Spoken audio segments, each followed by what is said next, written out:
قرآن کریم میں ایک جملہ 2 بار آیا ہے، مگر دونوں بار اس کا اختتام مختلف ہے۔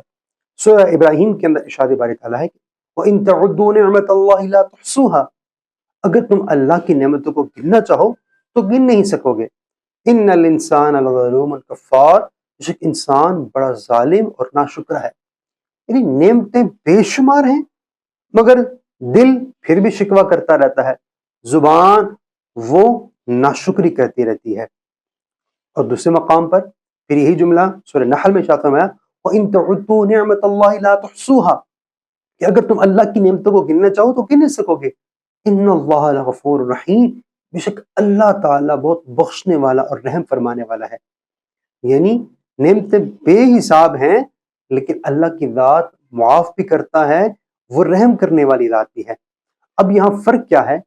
پہلے آیت کے اندر اللہ تعالیٰ وہ ہمارا کردار بتا رہے ہیں کہ انسان کا، بندے کا کردار کیسا ہے، اللہ کی نعمتیں لے کر بھی وہ ناشکرا کا ناشکرا ہے، اور پھر اللہ دوسرے مقام پر اپنا تعارف فرما رہا ہے کہ وہ اپنے بندوں کے ساتھ کیسا معاملہ کر رہا ہے کہ بندے نعمتیں گنتے بھی نہیں، شکر بھی نہیں کرتے، لیکن اللہ تعالیٰ اس کے باوجود وہ عطا فرما رہا ہے۔ سبحان اللہ، وہ کیسا عظیم شان والا رب ہے جو ہمیں ہماری کوتاہیوں کے باوجود نواز ہی رہا ہے۔ فلا يتدبرون القرآن